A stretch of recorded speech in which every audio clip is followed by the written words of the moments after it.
You know, sometimes I think customs are too boring. Everyone loves their beige keycaps on silver TKLs, cherry MX blacks on aluminum, top mount over gasket, no foams, no colors, no flavor. I think back to a time when I was a wee lad, shiny rainbow colors and unicorn barf. That was when I felt the most alive. And that's what this Epomaker Everglide SK87 is here for. Full on unicorn barf, and you can't even see your keycaps anymore. Does this keyboard have a place in the market in 2023? Let's get into it. This showcase is sponsored since I've worked with them on a few projects before. My opinion is always my own, so don't worry. We're really gonna dig into this one. To start with the looks, we have CNC acrylic here. It's not CNC polycarbonate, which is the higher quality. It's not stacked acrylic, which is cheaper to cut. This is CNC. Honestly, feels like PC. It's not as dense maybe, so it's a little bit in the middle. The aesthetic is similar to a keyboard that was released by TX Keyboards, the EO87. Because this is CNC'd and not injection molded, it simply can't be sold for $100 like the NK87, NK65, Tiger 80 Lite, and even the Monocase Standard. So injection molds really reduce the manufacturing costs, but you can't really do that with CNC. You gotta mention those cheaper alternatives, so price is your main priority. Consider those. To compare this SA87 to the EO87, the EO87 was $230 for an aluminum plate board with no extra brass weight in GB. Very similar to this one. Right here we have a carbon fiber plate. You can also get it with the polycarbonate plate. This SK87 is $279, which is pretty expensive compared to the EO87 option. You get screw and stabilizers included, but you don't have key features that are in customs like south-facing switches and QMK/VIA compatibility. That's very tough as we get into 2023, and there are cheaper options available. The aesthetic has an aluminum top, so it's a little bit less cheap looking than just full polycarbonate or full acrylic. Those are essentially plastic keyboards. Although they look different from gamer keyboards, we're trying to get away from just full plastic because we want some heft, right? The Perky RGB is a nice touch, so you see the glow in between the keycaps, and there's underglow RGB, which isn't enabled by default. If you really wanted to highlight the RGB, I would get the PC plate rather than carbon fiber, because carbon fiber is an opaque color, just black. So it's gonna block a little bit of the Perky and limit the amount of glow you get between the keycaps. Since the board comes with pre-installed PCB foam,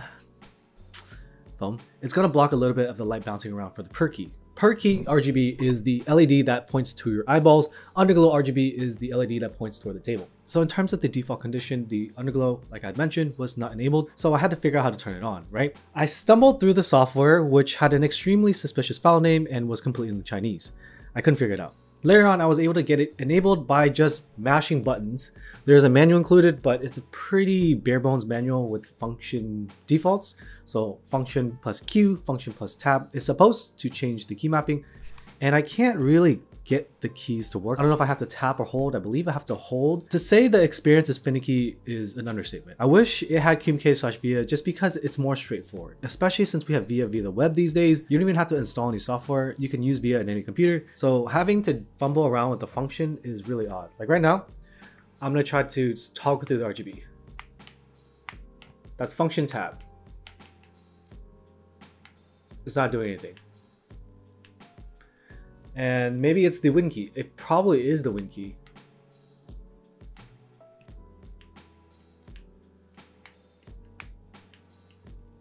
So I think I have to let it go.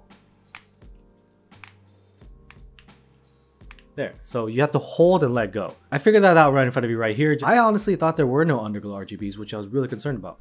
It does indeed have it, and the LEDs are pretty evenly distributed, so it doesn't look too hot from the top, meaning that you can't really tell where the LEDs are if you're looking from the top. That's a good thing, because if the LED is too bright and not as plentiful, you're gonna see brighter spots and darker spots, and it's just a little bit distracting. With the CNC acrylic case or the polycarbonate, whatever it is, it's milky, which diffuses the light a lot better, so I do like how it looks. That's the main reason why I grabbed this board to review, because I wanted to get a underglow and Perky board because I haven't seen one in a long time. Underglow is something that is sometimes included in customs, but often not. And having Perky RGB is kind of cool, but it's pretty boring. I like having the full acrylic case or polycarbonate case, having the diffusion, and I just missed that because I used to own a Rukia, which had crazy RGB, which this has now.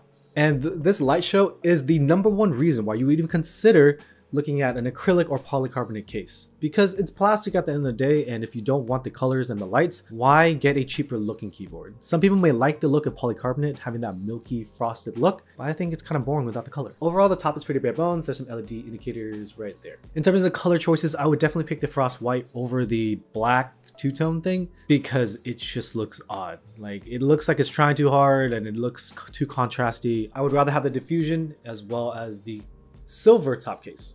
From the last video, it was brought to my attention that there are other vendors for the Epomaker internals, so you can buy it from different places, and I don't think that's really a surprise. I think it's pretty standard practice for these pre-builds. If you recognize the name Everglide, they were actually selling Durock stabilizers on AliExpress before you can get them over here. It was either AliExpress Everglide or Durock from a vendor over here, and in 2020 it was actually really hard to get Durock stabilizers, so I ended up buying Everglide from AliExpress. It took longer, but it was the same exact thing. Similar to the JWK/Durock with the switches, both factories, but they're making the same product. If you dig deeper back into the GK61s, there's like 30 different vendors for the same thing on Amazon. That's kind of what's happening with this. If you look at Epomaker products as well as Drop products, they are kind of what you consider rebrands. And that may be a good thing or a bad thing. They're not one-to-one usually. The Epomaker comes with different switches, and typically the rebrands have different software. Some may be easier to use, some may be harder to use. At the end of the day, the cost of the keyboard is going to be dependent on your location geographically. In the West, it's probably easier to buy from Epomaker. If you're in Asia, you can probably buy an alternative from AliExpress or Taobao. I don't really think the rebranding is a huge issue because they do change some things, but if price is the bottom line, make sure you look at your local vendors. We talked about the function commands and they're a little finicky to say the least.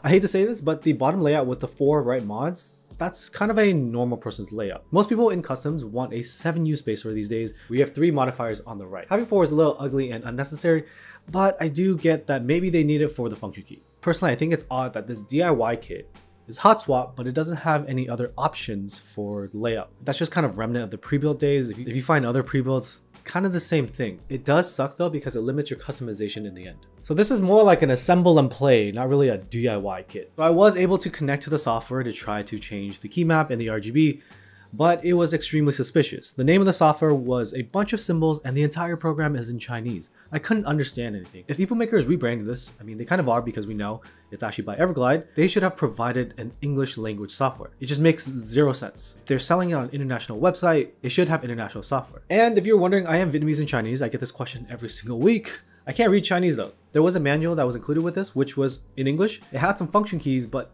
like I mentioned, it's really hard to get them to work. But we ended up getting it to work and getting the underglow RGB, which is the one reason to get this board. There's Bluetooth here, but I had to dig through the manual to find out that it's Bluetooth 5.0, so the latest Bluetooth, so at least they're not taking a shortcut there. But in this $279 package, if you wanted the 2.4 gigahertz wireless dongle, you had to buy it separately, which is crazy because they're already charging so much for the keyboard. Having you have to buy something else is just bananas. In terms of sound and feel, this keyboard actually sounds decent.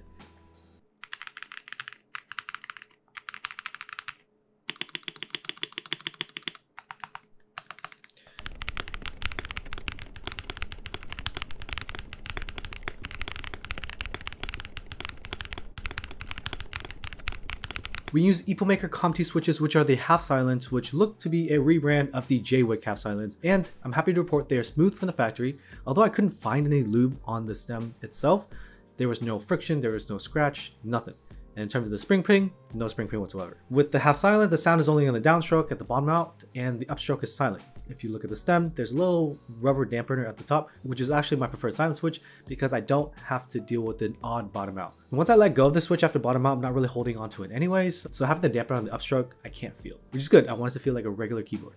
The sound of the switch is great because it is a J-Wick, but without the upstroke clack, it just sounds odd. The sound stops after you bottom out, which makes it seem like it's not resonating through the case and not having that nice, fun sound.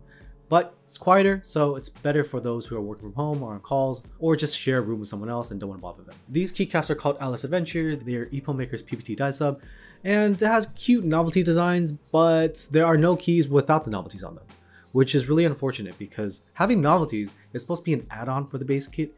If the base kit only has novelties and only has icons and little designs, what if you don't want them? What if you want to change it up? So just like how the keyboard only has one layout, the keycaps only have one layout. And they don't have 7U spacebar. It's really limited to just being used with this. The benefit of that is it's only $36, so pretty affordable. To add on to the sound, gasket and foam is a fast way to give someone a more cushy tapping experience, but it does mute out a lot of the specific sounds of the switch. This keyboard does have 5-pin hot swap and different plate options too, so you can change it out to your heart's content. The stock stabilizers sound great, but the spacebar kind of got messed up when I pulled the keycap off. The Epomaker keycaps were so tight that I had to really yank it off. I honestly thought I popped a wire, but just adding a little bit of lube fixed the sound. The main pro for this keyboard is that it's partially assembled. Installing gaskets is honestly one of my pain points and pretty stressful. I always get afraid that I'm putting it in the wrong spot. That's why I like the fact that most of these more affordable boards are including gasket socks and jackets that don't have any adhesive and you can install them easily. Keyboard uses adhesive pour-on foams, but they're pre-installed. They're not installed perfectly, as you can see that some of it's coming off of the side, but it's there. Companies that do this are pre-built and Keycaps. Not often do you get those put in the same sentence. So this is kind of like a half DIY kit. You just need to pop in the switches and the keycaps. You can skip the lubing and installation of stabilizers, which is a little bit difficult for beginners. Honestly, comparing it to my other hobby of computers, it's a lot like the NR200P Max computer case. In terms of SFF PCs, they're really hard to get started with and really hard to do the cable management and set up. So the NR200P Max already has the PSU and the radiator installed. So you just have to pop in your motherboard and you're basically ready to go. That allows you to get into the hobby quickly and get started. Now for the main cons. The north-facing LEDs in the PCB are concerning.